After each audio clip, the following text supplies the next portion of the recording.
E a gente começa o editorial de hoje com uma excelente notícia para quem preza pela democracia, pelo devido processo legal.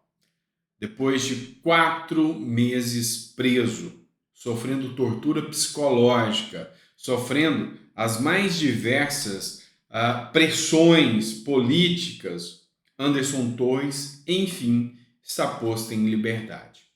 E aqui, quem traz essa matéria é o Estadão, que diz o seguinte: liberdade provisória. Moraes manda soltar Anderson Torres com tornezeleira, sem armas e sem redes sociais. Enfim, a liberdade provisória foi concedida, algumas medidas restritivas foram impostas a Anderson Torres. Essas medidas cautelares fazem parte, ou seja, é normal que um juiz determine, então não tem legalidade quanto a essas medidas. E as medidas foram apreensão do passaporte, não utilizar redes sociais, o que nesse caso já me preocupa um pouco com a questão da liberdade de expressão. Afinal, as redes sociais poderiam implicar em quê? Não sair de casa nem à noite, nem ao final de semana, não portar armas, não usar armas e entregar todos os passaportes. Essas são as medidas que foram aplicadas. Quem dá autorização para que essas medidas sejam impostas é o artigo 310 do Código Penal, que já tem os requisitos cumpridos há muito tempo, tá? Então, Anderson Torres nunca demonstrou qualquer perigo para a sociedade, os motivos da prisão já não persistiam mais, não tinham por que achar que o Anderson Torres ia interferir na investigação, até porque o maior interessado em resolver tudo isso é ele. Enfim, depois de tudo, depois de tanto tempo, a justiça foi feita, porque Anderson Torres, da forma que estava sendo, não merecia a prisão da forma que estava sendo.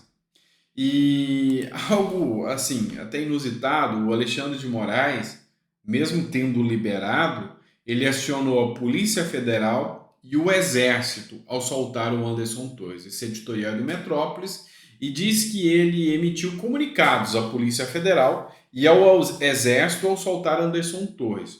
Ao diretor da Polícia Federal, Andrei Rodrigues, Moraes avisou que Torres terá que ficar afastado da função de delegado da corporação. Ao comandante do Exército, o Ribeiro Paiva, comunicou sobre a suspensão do porte de arma do ex-ministro de Bolsonaro. Enfim, medidas que não se aplicam de maneira corriqueira, vocês sabem disso, tem todo uma questão política em cima das decisões tomadas, mas, de certa forma, instaurou-se novamente o Estado Democrático de Direito em relação ao Anderson Torres, porque ele merece estar livre e responder o processo em liberdade. Mas vamos lá. Por que isso aconteceu? Qual o motivo da liberdade de Anderson Torres ser divulgado agora pelo Alexandre de Moraes, ter sido dado o alvará de soltura com a liberdade provisória, pegando inclusive os demais ministros do STF de surpresa? Nem eles sabiam que Anderson Torres seria libertado. O que aconteceu? Tá, vamos entender uma coisa. Você pode até não concordar, mas a mídia, ela é fortíssima. Tem muita gente que acha que ninguém dá atenção à mídia. Tá errado. Principalmente a ala progressista, a ala que se alinha mais ao entendimento do STF, essa ala dá muito atenção ao que a mídia fala. E aí é que vem a questão. Mídias importantes e fortes, como o Estadão, como o UOL, que anteriormente não falava nada e ontem soltou um editorial falando que era questionável os superpoderes de Alexandre de Moraes. Então, quando a mídia reverteu e começou a bater em Alexandre de Moraes, ele recuou. Ele recuou e libertou Anderson Torres. Mas, enfim, se foi pela mídia, se não foi, o importante é que pelo menos Anderson Torres está liberado. E teve gente que comemorou. Esse editorial é do Metrópolis também. Deputados bolsonaristas comemoram a soltura de Anderson Torres na Câmara dos Deputados.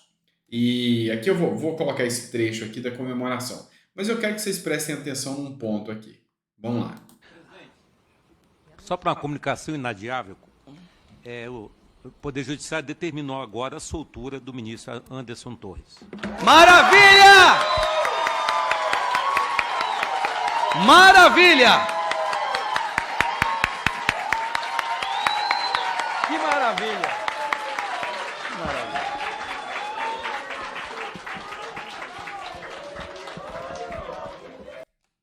Te chamou a atenção a quantidade de pessoas que estavam lá e que gostaram, que comemoraram? Pois é, a gente vê o quanto que o governo Lula está fraco dentro do Congresso Nacional e que essa ala bolsonarista, como bem disse aí o jornal Metrópolis, está em peso dentro do Congresso Nacional. E vão lembrar que o Congresso Nacional é a representação do povo, o povo que escolhe. Se o Congresso Nacional está em peso, o povo também está em peso, ou seja, o povo não estava gostando do que estava acontecendo.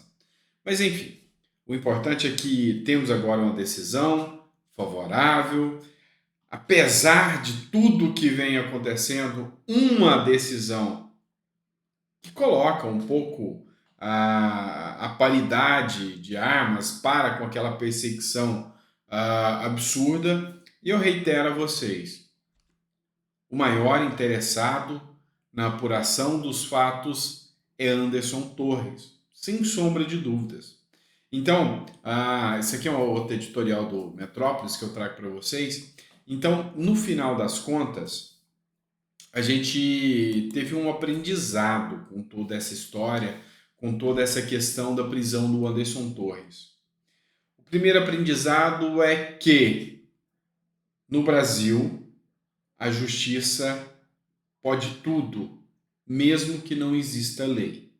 Esse é o primeiro ponto. Segundo ponto, ao ver Anderson Torres preso e os demais, inclusive o ministro do GSI, à época, Gonçalves Dias, solto, mesmo com as filmagens mostrando que ele estava lá dentro, o segundo ponto que nós aprendemos no Brasil é que não existe princípio da isonomia ou princípio da igualdade. O interesse é político. Terceiro ponto que a gente aprende: a força da grande mídia é maior do que a força do povo para esse pessoal, tá? Para seja o STF, seja Lula, é isso que faz eles recuarem. Exemplo clássico que eu dei aqui para vocês também foi o caso que Lula falou que quem é deficiente tem parafuso solto. Só depois que a mídia bateu é que Lula voltou atrás, enfim. Então, eles ainda têm medo da mídia. Eles ainda têm medo do que a mídia pode manipular nas massas, tá? E é importante a gente guardar isso em mente. Bora lá, outra matéria importante que eu trago para vocês agora. Vocês sabem que eu estou de olho nas eleições municipais, porque essa vai ser basilar para estabelecer as eleições de 2026. Então, estou de olho e acompanhando cada um dos candidatos. Algo me agradou muito. Esse conteúdo aqui foi publicado pelo Deltan Dallagnol, um editorial do Rick Mais. Dallagnol terá apoio para ser o que quiser, até prefeito de Curitiba, diz presidente nacional do Podemos. E eu vejo como uma excelente opção Dallagnol na prefeitura de Curitiba, tá? A gente sabe que tem os suplentes e na falta de Dallagnol, outra pessoa do Podemos vai assumir também, com certeza algum deputado mais alinhado a essa visão do Podemos, do Álvaro Dias, do Dallagnol. E é interessante a gente fazer essa base nas prefeituras. Você sabe o quanto essas prefeituras é que alicerçam a base para os próximos deputados. Então, eu vejo sim como interessante a eleição do Dallagnol. Bora lá, trago outra matéria para vocês agora. Exército e Defesa alertam o novo GSI que defendem PEC que limita militares na política.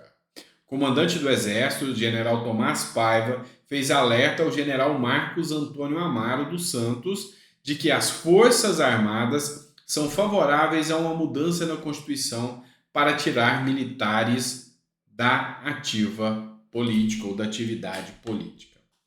Vamos entender esse trecho aqui e perceber um pouco mais o que está acontecendo. O general Amaro, ele entrou como novo ministro do GSI. Então, o Lula aceitou que ele entrasse, foi um pedido, inclusive, dos militares. Só que ele entrou batendo de frente com a ala lulopetista. Ele entrou querendo controlar ali a situação, retomando alguns poderes, algumas forças para os militares. Ou seja, brigando pela sua própria classe.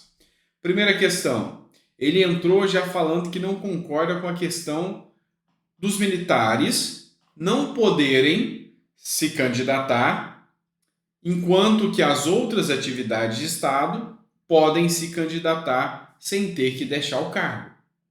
Então, essa aqui era uma pauta que quem vinha brigando era o Múcio, que era que é o ministro da Defesa, e também vários outros ministros, inclusive o Flávio Dino, vem levantando essa bandeira e ele já chegou confrontando. Inclusive tem uma PEC apresentada, a PEC é uma proposta de emenda constitucional, é um projeto que visa mudar a Constituição, para que militares, eles querem mudar o artigo 142, e que militares que resolverem se candidatar tenham que deixar o serviço militar. E se não conseguir ser eleito, já está na reserva, já perdeu o mané. E ele acha que não é justo. Por que outros cargos de outras áreas, outros servidores podem fazer isso? Alguém do Ministério Público, alguém de qualquer outra ala, por quê? Então, ele está batendo em cima disso, é o primeiro ponto. Segundo ponto, ele também está brigando, porque ele quer que os militares façam a defesa do Lula. E Lula está com medo, Lula não quer militares perto dele.